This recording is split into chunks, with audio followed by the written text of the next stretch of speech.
오늘은 마태복음 4장 본문을 중심으로 하나님께 캐스팅되는 방법이란 제목으로 말씀을 나눌 때 많은 은혜 받으시길 바랍니다. 오늘은 덕성교회에서 나이가 제일 어린 3세 미나부터 작년에 이르기까지 전교인 연합예배로 드리고 있습니다. 올 여름은 그 어느 해보다 무더운 날씨가 계속되고 있습니다. 하지만 그 어느 때보다 우리 덕성교회는 은혜로운 여름을 보내고 있습니다. 7월 단기 선교를 은혜 중에 다녀왔고요. 8월 달에 어린이부와 청소년부, 청년부 여름 행사를 은혜 중에 마무리했습니다. 여름 행사를 위해서 교사로 또한 보조교사로 기도와 물질로 후원해 주신 모든 분들에게 감사를 드립니다. 덕성교회 여름 행사를 여기까지 인도하시고 은혜 베풀으신 하나님께 감사를 드리면서 우리 주님께 영광의 박수를 올려드리겠습니다. 하나님 감사합니다. 하나님 감사합니다. 몇 년 전에 대학 수능 시험에 69세 할머니가 수능에 응시를 해가지고 세간에 이목을 집중한 적이 있습니다.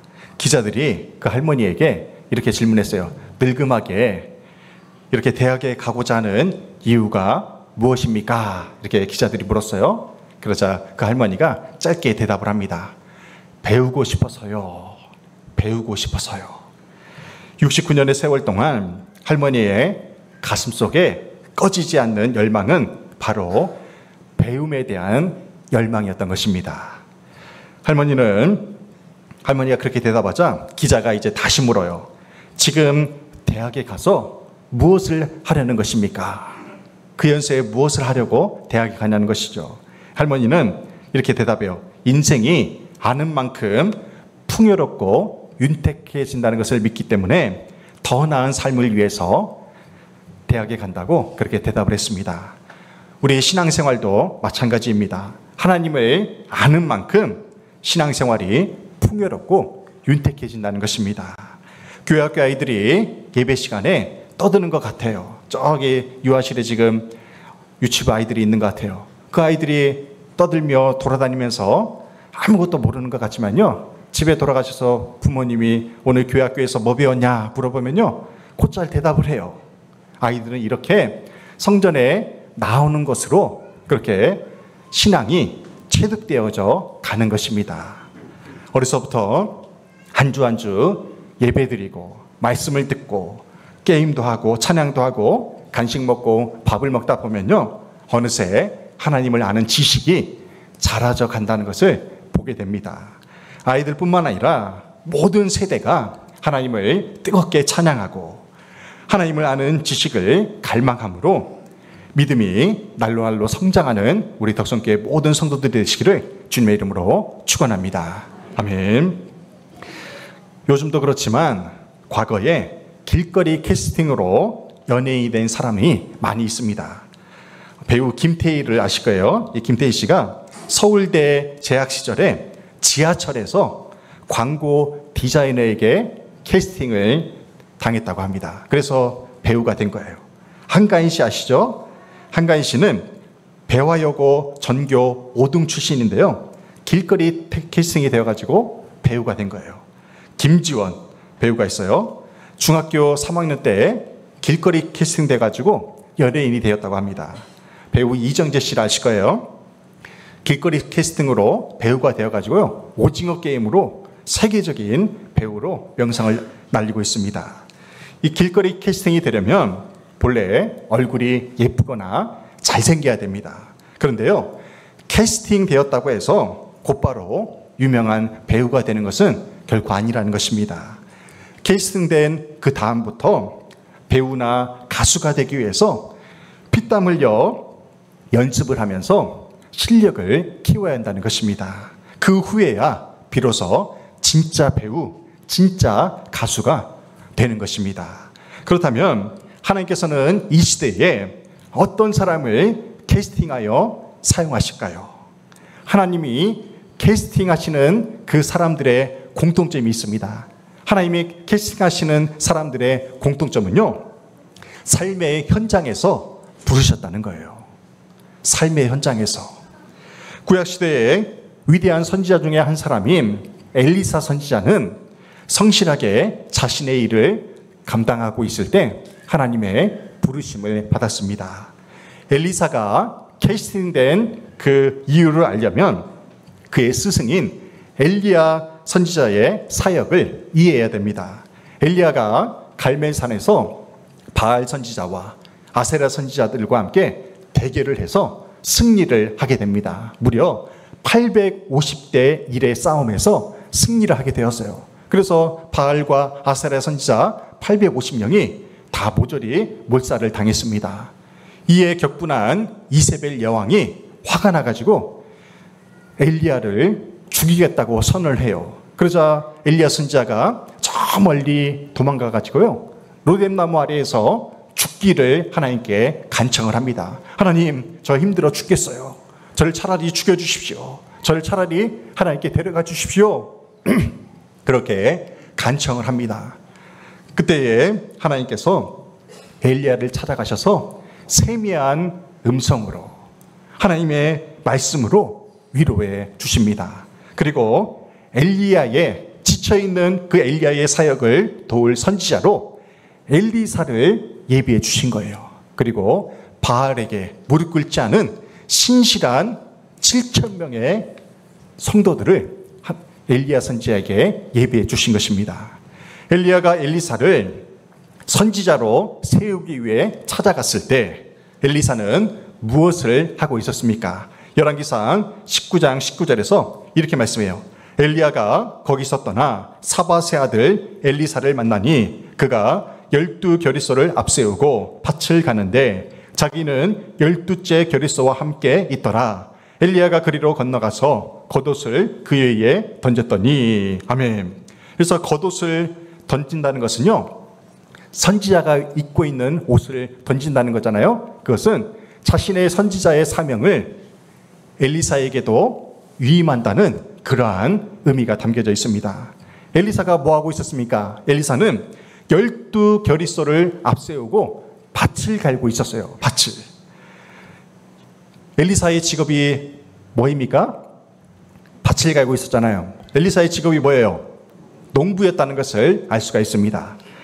12겨리소는 12마리의 소가 아닙니다. 한 겨리가요, 하나의 멍에를 함께 맨 한 쌍의 소라는 것입니다. 그렇다면 12겨리소는 몇 마리일까요? 24마리죠. 24마리. 여러분들 상상을 해보세요. 덕성리에서 농사 짓는 분들 상상을 해보세요. 한 번에 한 밭에 24마리의 소가 밭을 갈 정도면 그 밭이 얼마나 크겠습니까? 여기 덕성리에 24마리가 한 번에 밭을 갈 만한 땅이 있나요? 그 땅을 소유한 지주가 있습니까? 없는 것 같아요. 24마리의 소가 한 번에 밭을 가려면 얼마나 그 밭이 크겠습니까? 이를 통해서 엘리사가 부유한 집안의 아들이었음을 알 수가 있습니다. 엘리사는 이렇게 자신의 삶의 현장에서 최선을 다해서 열심히 밭을 갈고 있을 때 하나님께 캐스팅 된 것입니다. 그렇다면 하나님 마음에 합한 다윗은 어디서 무엇을 하고 있을 때 하나님께 캐스팅 되었을까요? 우리가 잘 아는 대로 다윗의 직업은 평범한 목동이었습니다. 평범한 목동 일을 하고 있을 때 다윗이 하나님께 캐스팅 되었어요. 우리가 생각할 때 목동하면 왠지 모르게 평온함이 떠올라요. 그리고 성실하게 일하는 사람이 떠오릅니다. 근데 이스라엘 사회에서 목동은요, 천한 직업이었습니다. 왜 천한 직업이었을까요?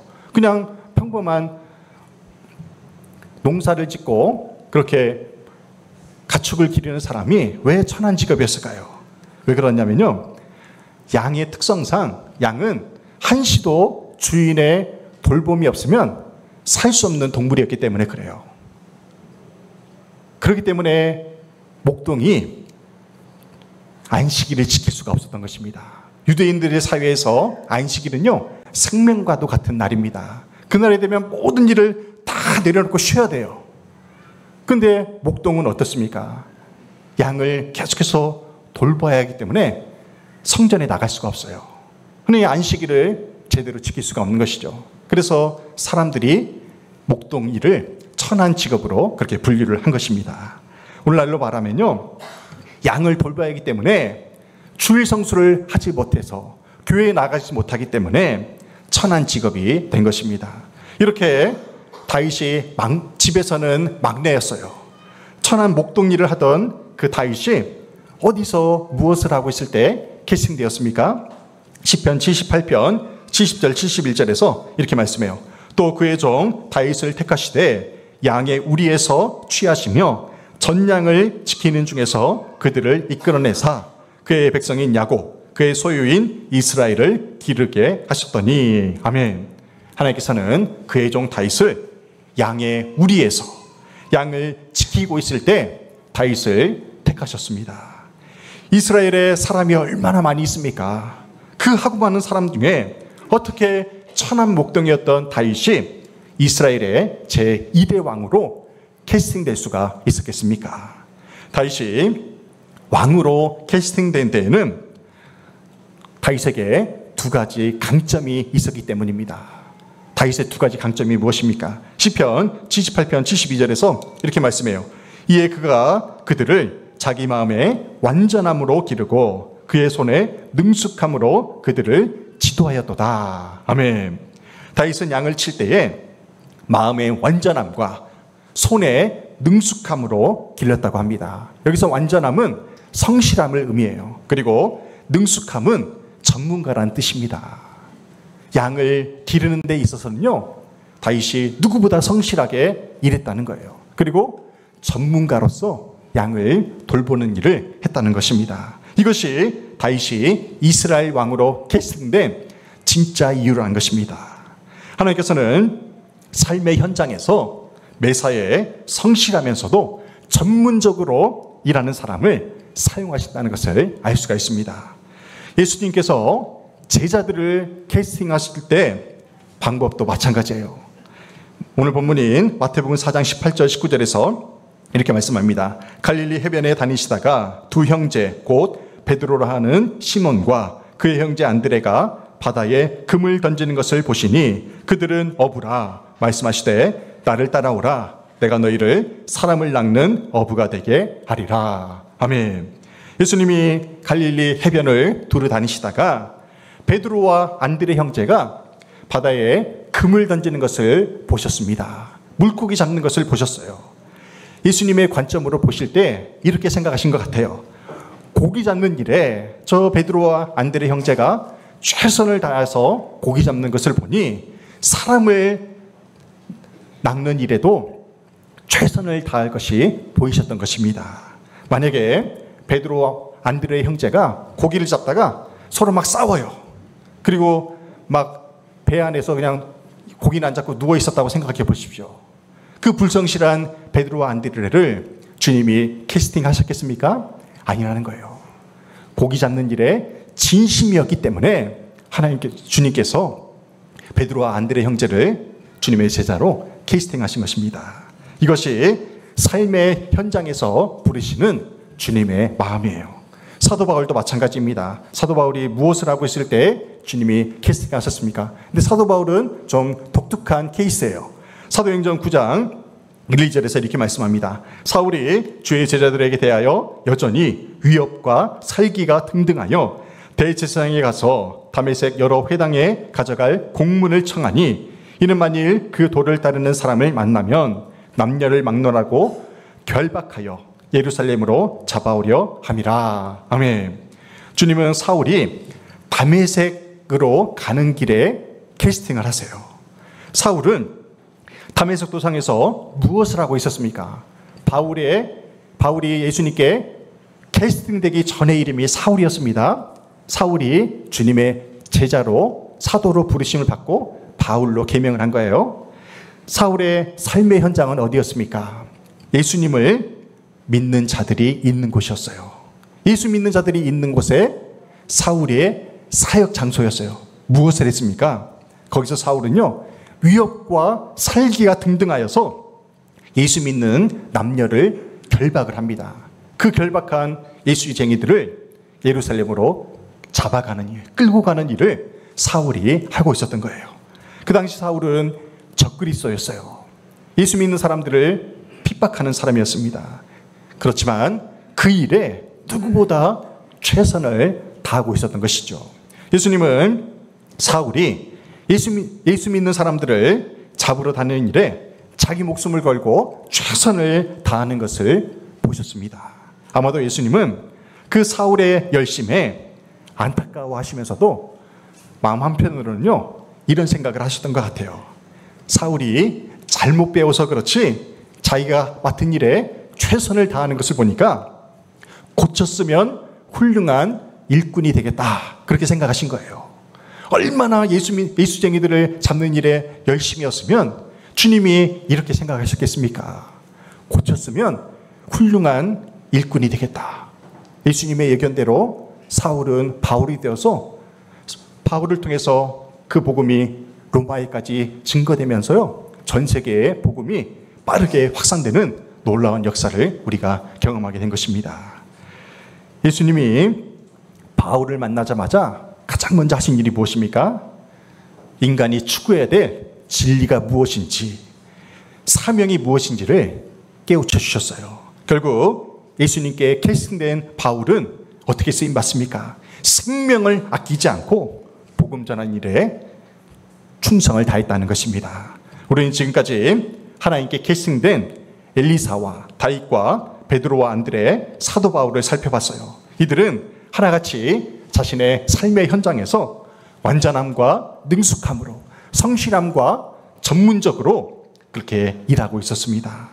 우리 또한 믿음의 선배들처럼 하루하루 삶의 현장에서 완전함과 능숙함으로 살아가기를 주님의 이름으로 축원합니다. 그런데 여기까지만 말씀을 나누면요, 이렇게 반문하는 사람도 분명히 있을 거예요. 목사님, 예수 믿지 않는 사람들 중에도 완전함과 능숙함으로 일하는 사람이 얼마나 많이 있습니까? 그건 똑같지 않습니까? 그렇게 반문하시는 분도 분명히 있을 거예요. 신자와 불신자 둘 다 완전함과 능숙함으로 최선을 다해 살아가는 것 같지만 그렇지 않습니다. 믿는 자들은요, 완전함과 능숙함을 어디로부터 공급받습니까? 하나님께로부터 공급받아 그 일을 감당한다는 거예요. 그것이 가장 큰 차이입니다. 엘리사는 스승인 엘리야를 더 이상 볼 수 없다는 것을 인식을 했어요. 그래서 마지막으로 스승인 엘리야에게 이렇게 간청을 합니다. 열왕기하 2장 9절 말씀 함께 공독합니다. 내가 내게 어떻게 할지를 구하라. 엘리사가 이르되 당신의 성령이 하시는 역사가 갑절이나 내게 있게 하소서. 아멘. 엘리사가 무엇을 간구했습니까? 스승보다 갑절의 능력을 간구했어요. 성령의 갑절의 능력을 간구합니다. 엘리사가 요구한 이 갑절의 능력은요, 스승보다 2배의 능력을 갖게 해달라고 간구한 것이 결코 아니에요. 엘리사가 요구한 성령의 갑절의 능력은 남아있는 선지자 생도들을 이끌 영적 지도자로서의 능력을 간구했던 것입니다. 엘리사의 중심을 보신 하나님께서 엘리사가 요구한 성령의 갑절의 능력을 곧바로 체험케 하세요. 열왕기하 2장 11절에서 이렇게 말씀합니다. 두 사람이 길을 가며 말하더니 불수레와 불말들이 두 사람을 갈라놓고 엘리야가 회오리 바람으로 하늘로 올라가더라. 아멘. 기적의 현장을 체험해요. 갑자기 불수레와 불병거가 불말들이 나타나더니요, 엘리사와 엘리야를 떨어뜨려 놔요. 그리고 회오리 바람이 확 불더니요, 엘리야를 그 바람을 통해서 하늘로 승천하게 그렇게 이끌었다는 것입니다. 이것은 기적이에요. 기적. 여기서 엘리야가 불수레와 불말들을 경험했어요. 그리고 회오리 바람을 타고 올라간 것은 신약 시대에 와서 무엇을 상징하냐면요, 오순절 마가의 다락방에 성령이 불과 바람으로 임한 것을 예표하는 사건이 되었다는 것입니다. 열왕기하 2장 14절 15절에서 또 다른 기적을 경험하는데요, 이렇게 말씀해요. 그도 물을 치매 물이 이리저리 갈라지고 엘리사가 건너니라 맞은편 여리고에 있는 선지자의 제자들이 그를 보며 말하기를 엘리야의 성령이 하시는 역사가 엘리사 위에 머물렀다 하고. 아멘. 엘리야가 하늘로 승천하여 더 이상 스승을 볼 수 없다고 생각한 엘리사가 마음이 슬펐어요. 그래서 어떻게 했냐면요, 스승이 하늘로 올라가면서 떨어뜨린 그 겉옷을 주워다가 물을 치니까요, 물이 갈라지는 놀라운 기적을 체험하게 됩니다. 엘리사에게도 스승이 갖고 있었던 그 성령의 능력이 임하게 된 것을 체험하게 된 것이죠. 이 모습을 본 제자들이 뭐라고 표현합니까? 엘리야의 성령이 하시는 역사가 엘리사 위에 머물렀음을 믿음으로 고백하게 되었다는 것입니다. 오늘 우리에게는 믿음의 선배들처럼 완전함과 능숙함이 요구가 됩니다. 하지만 그에 앞서 우리가 진정으로 원하고 바라고 기도해야 될 것이 있어요. 그것은 뭐예요? 성령의 능력이 임하기를 간절히 기도해야 됩니다. 그럴 때 우리의 삶 가운데 우리가 하는 그 일을 통해서 완전함과 능숙함으로 하나님의 영광을 나타낼 수가 있습니다. 지난 주일에 제가 많이 아팠어요. 목감기에 걸려가지고 주일날 참 많이 고민을 많이 했습니다. 소리가 나와야 되는데 찬양을 못 불러요. 여러분들이 듣기에 참 많이 힘드실 것 같아요. 그때 이 본문의 말씀을 묵상을 하면서 새벽기도를 인도하는데요, 제가 새벽기도 인도하기 10분 전에 기도했어요. 하나님, 쓰임받아야 합니다. 이 모습 이대로 안 됩니다. 성령의 갑절의 능력을 주셔서 제 목이 낫게 해주세요. 그렇게 기도하는데요, 갑자기 제 몸이 뜨거워지면서 성령으로 충만한 그 은혜가 임하는 것을 경험을 하게 되었어요. 그리고 찬양을 인도하는데요, 목이 트이는 거예요. 할렐루야. 그리고 주일날 은혜롭게 예배를 인도할 수가 있었습니다. 성령의 능력을 구하시길 바랍니다. 몸이 아픈 영혼들, 그 아픈 몸을 손을 대고요, 엘리사가 간구한 것처럼 주여 나에게 성령의 갑절의 능력을 달라고 기도했어요. 그럴 때에 하나님의 치유의 역사가 여러분의 몸에 임하게 될 줄로 믿습니다. 일터에서, 가정에서 힘들어하신 분들도요, 원망하고 불평하고 주저앉기보다 성령의 갑절의 능력을 구하시길 바랍니다. 그럴 때 하나님께서 우리의 영혼을 만져주셔서 우리의 삶의 자리를, 우리의 삶의 현장을 더욱더 아름답게 회복하고 치유해 주실 줄로 믿습니다. 오늘 말씀을 통해 하나님께 계승되는 방법을 함께 나누었습니다. 우리의 삶의 현장에서 성령의 권능을 힘입어 완전함과 능숙함으로 살아감으로 하나님께 계승되는 우리 모두가 되기를 주님의 이름으로 축원합니다. 아멘.